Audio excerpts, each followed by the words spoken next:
Light within my heart, light within my thoughts, light within my words. May one and all and everything, blessed and loved ever be. Welcome. I am Sister Who. In thinking about all the things that go into who I am today, who I envision or who I would have defined myself to be in the past, I clearly had no idea then that I would be here recording the show today. One of the important things I find as I look back over the journey of my life, as far as it's come thus far, is not to deny or exclude anything, but especially when I was going through my first graduate school education at a theological school. It irritated me to no end that it seemed the only thing that existed were the categories. This is male, this is white, this is American. And the things they were describing didn't sound the least bit familiar. And so I began to learn that no individual is the embodiment of a category. We're individuals that have a certain commonality with any particular category, but we don't embody the category. None of us is the definition of what that category is. Rather, each of us is an example of what that category could be, which I suppose creatively on the other side then is if you find yourself disagreeing with the way everyone else does things, one has the ability to be a totally new example, to do something that's never been done before. Well, there's a first time for everything, they say. Why not now? So, in that sense, I guess, when I became Sister Who, there was no precedent to follow, because I took things in a very unique direction, wanting to combine theater and spirituality and my lifelong fascination with deep thinking, and merge it all together into some sort of unique creative work. And I think it's safe to say there's not been anything exactly like Sister Who before. And that's okay too. The important thing to me is that it's not about trying to make myself the focus of attention, but it's about Sister Who being a servant of the personal and spiritual growth of others. Even as I'm doing that, however, to be sufficiently self-aware that I can be at least a little bit conscious of what I'm bringing to the work. The unique sensitivities, the unique ways of perceiving, the unique ways of forming language and making sentences and discussing ideas. There was an elderly retired doctor for whom I did yard work when I was in my early adult years who I never quite understood at the time his admiration for me, and when I asked him about it quite directly once, he simply said that he liked the way I think. And I thought, okay, I'm not quite sure what that means, but evidently he saw something in me that it would be quite a number of years before I learned to see in myself. Or I'm wanting to bring out in all of this is a different understanding of being an individual, because I've met so many people over the years, since becoming Sister Who as well as before, who don't seem to know how to be individuals. They know what they're supposed to be according to some category. It kind of comes back to some of those personal ads that I've read in the past in gay newspapers, where a gay man might describe himself as straight acting. The idea being that this is someone who could blend into surrounding society and not get anyone in trouble. In trouble in the sense meaning in conflict, But there was nothing particularly honest about that. And the more I thought about it, the more it occurred to me that that's really a very homophobic thing to say. That it's saying there's something wrong with acting gay if you have to be straight acting. Let's not worry about acting straight or acting gay. Let's just all act like ourselves. And therein, of course, begins the wrestling with the question. A wrestling that could go on your whole life. And with each moment that you wrestle with those sorts of self-identity questions, it seems to me you get stronger, and one becomes more aware of even more possibilities than one thought one could ever do. When I went to my first bodybuilding competition in 1990, I picked the sport of bodybuilding specifically because it was a sport for which I felt least qualified. And so I thought I would be proving the most of myself by doing that. And I suppose that it worked out that way. It definitely completely redefined me to participate in that bodybuilding competition. And I can't help but recognize that if I had not gone to that bodybuilding competition in 1990, Sister Who would have never come into existence, because there was a synchronistic meeting there and some conversation that nobody could have predicted. And it was what absolutely led to the formation and the creation of Sister Who. And when my spiritual godmother, Sister X, who died of AIDS-related complications in 1993, upon hearing one more time about how I had grown up in a small town where being gay was so not talked about, I didn't know what I was, even though I knew I was fundamentally different from the time I was 4. And he said, considering that your whole life has been one big identity crisis, you should be called Sister Who does she think she is? And as soon as he said it, it was like a flash of recognition. Something deep inside of me yelled out, that's it. That is absolutely it. And I don't know what told me that or why, but I'll never be able to forget that moment of recognition and the way that conversation absolutely changed my life. Not because of what someone told me to be, but because of what I discovered in myself through that conversation.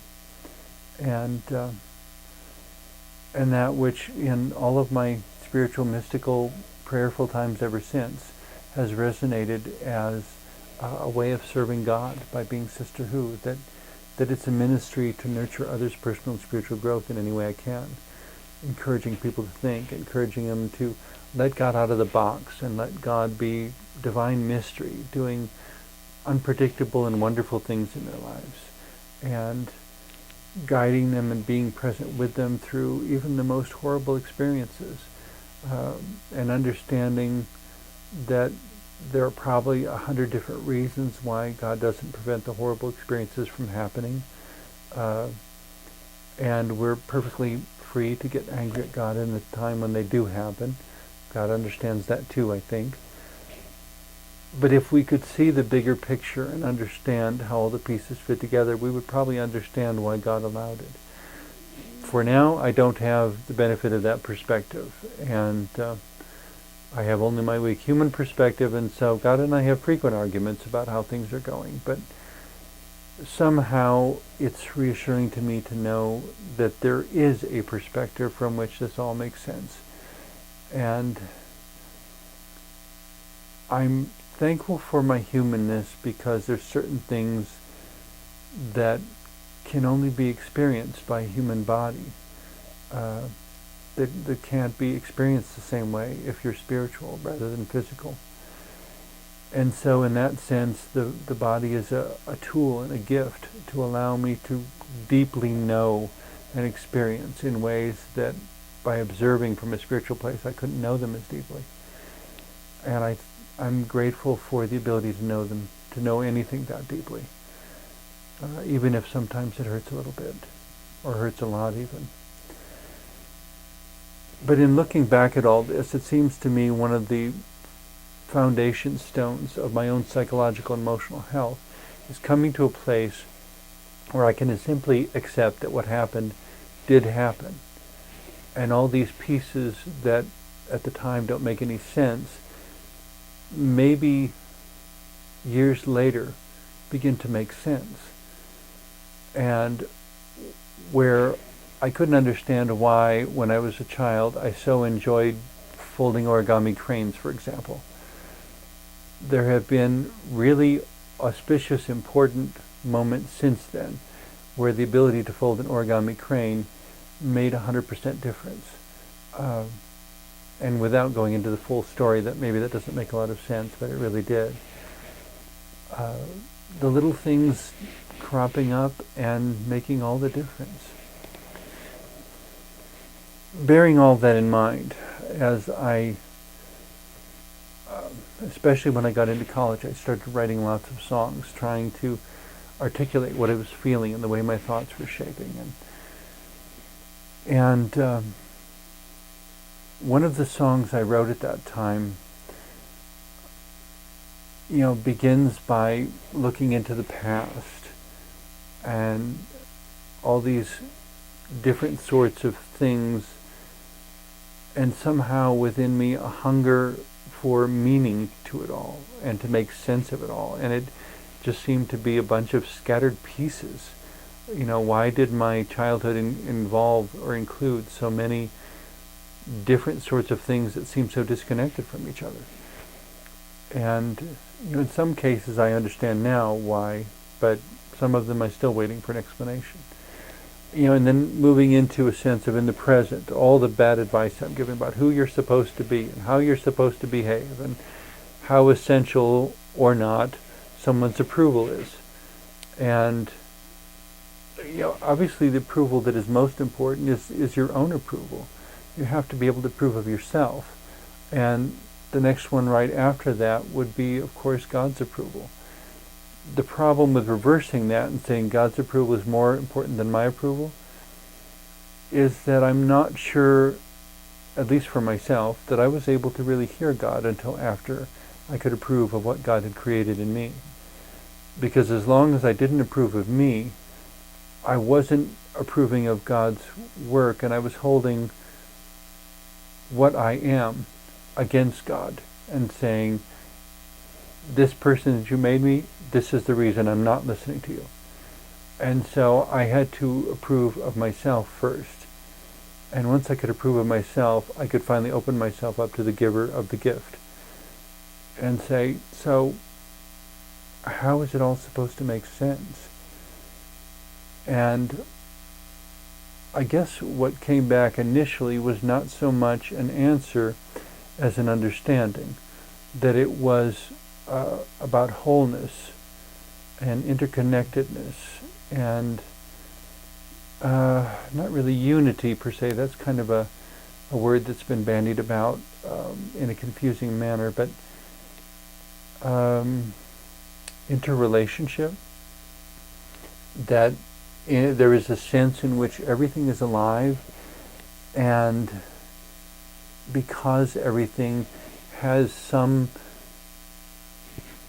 sort or some tiny particle of the energy of life within it, that it's one big extended family where, as the Native Americans say, all my relations, the rocks and the trees and the animals and the other people, even people in other countries, people of different races, somehow it's all part of one huge biosphere family, that everything within the biosphere of Earth is in some sense family to one another, and consequently needs to be looking out for each other's welfare, because maintaining the life of our biosphere is very much tied up in maintaining the life of all the citizens and residents within our biosphere. We're all in this together. And yet, in focusing upon this all so much, to not lose track of who the I is in the middle of it. Not I in the sense of a selfish, narcissistic, I live in my own little world kind of individuality, but a relational individuality that says, I am a unique person, I have some sort of contribution to make, I am growing and evolving and changing, and all through it, I exist in relationship to everything that is around me. And it is wise to tend to the welfare of everything around me so that I am indirectly tending to my own welfare as well. In any case, in going through all that time, I started writing songs, and I came up with a song that looks past, present, and future, and in all three, finding a meaning to occupying this limited physical form that I have here on earth, that this body is a gift from God to experience certain things here on earth, and in those experiences to expand the dimensions and the places that my soul can grow, that I can reach for, and maybe millennia in the future, if ever, reach for embodying the wholeness of love and wisdom that God embodies, that the divine embodies, that whether we see the divine as male and female, goddess and God, pictures from the Hubble telescope of the vastness of and the myriad of colors of space, more colors than we can even comprehend, more space and more light and more evolution and more time than the human mind can grasp. That somehow in all of that vastness there is still some sense in which the perfect embodiment of love and wisdom wants to touch hands with each of us, and wants us to know love and wisdom also, and to find love and wisdom not only in relating vertically to God, but also in relating horizontally to each other, and considering how when we look at each other, sometimes it's what surrounds our eyes and sometimes it's what surrounds them that tells us about them, whether we're looking through purple, through white, or with long lashes or short, or looking for the light and dark in each thing, to nurture those relationships and put all the pieces together and find the meaning that empowers life, physically, but empowers life that goes way beyond physical. I think spiritual life is probably like the part of the iceberg that floats beneath the water, and the physical life is the part that floats above the water. And from even basic reading about icebergs, there's far more below the surface that we can't see than above the surface that we can see. There's so much more to life. And just knowing it's there gives us a reason to keep asking, to keep exploring, to maintain imagination and curiosity and faith in that which is beyond sight. Hope in what we can bring into our lives, and love for the dynamics with which we interact today. In any case, I'd like to share a quick song with you that talks about some of these ideas and some of my own journey through all of these ideas as I was growing up in the Midwest, and some of the extensive traveling I've done since then around the world and meeting fascinating people all over. Teddy bears and building blocks, matchbox cars and fossil rocks, and dreams of what my life would be in time. Learning how to read and write, to ride my bike and fly a kite, and how much can be done with just a dime. Being told the world is black and white, and everything is either wrong or right. But what does all this mean? It's all a part of who I am, the paths I walk, the place I stand, the feelings that stir within my heart. I won't consent to live a lie. I won't just go away and die. I'll smile and laugh and then reply. I am who I am. Never cry and be a man. Make all the money that you can, and never question why.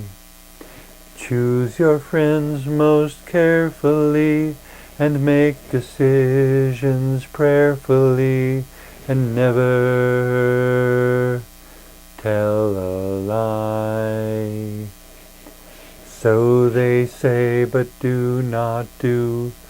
Who then shall I listen to? And what does all this mean?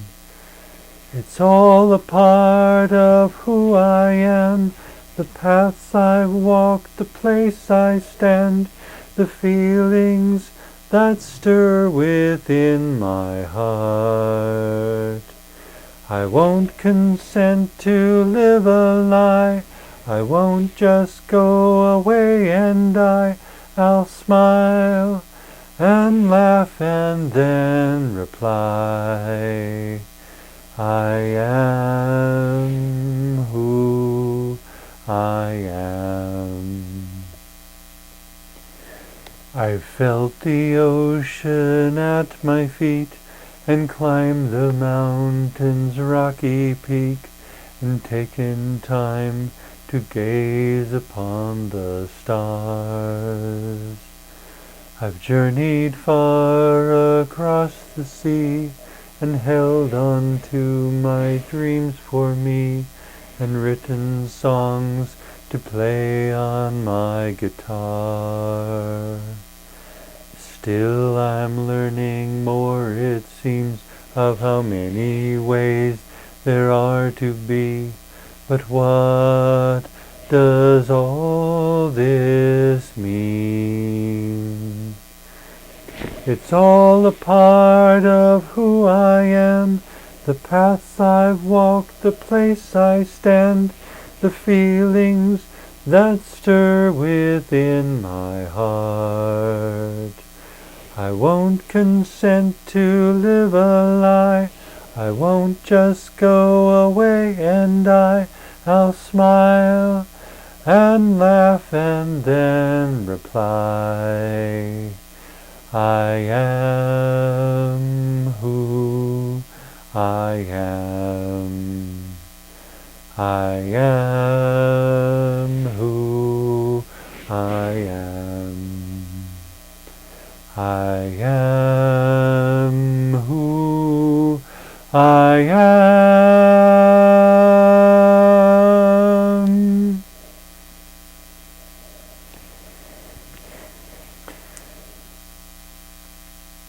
And so it goes on, because it doesn't end and it keeps getting better.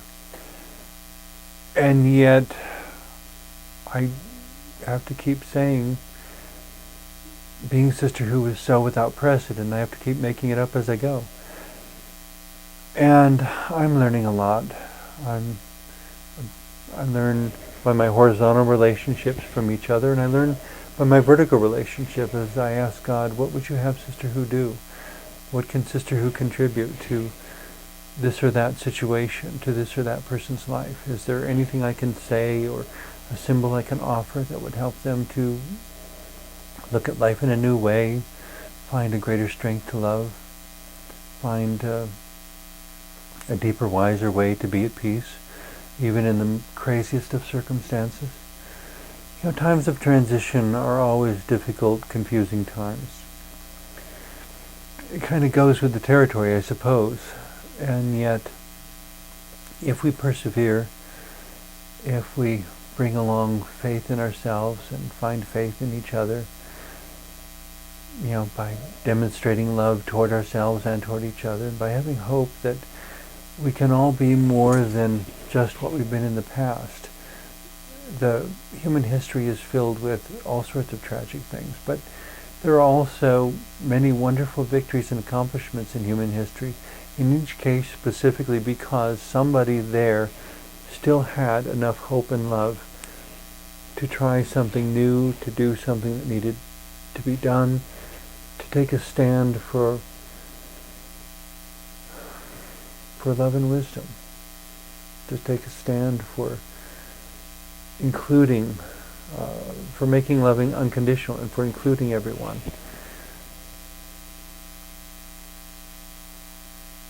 It would be easy to look in the mirror and see things where I let others down, but more importantly, I let myself down. And I didn't have faith in all that I could be. I had no idea of what I could be. And there was no one around who could show me. And yet, by having faith, I guess I'm drawn back to that wonderful, wonderful quote from the movie The Rescuers, made by Walt Disney. I recommend it highly to everyone. When Penny asked, "What's faith?" and Rufus the old cat responds, "Faith is a bluebird you see from afar. It's as sure and as real as the first evening star. Can't touch it or buy it or wrap it up tight, but it's there just the same, making things turn out right." For me as well, faith, persistent, wonderful, divine faith, is what continues to make things turn out right.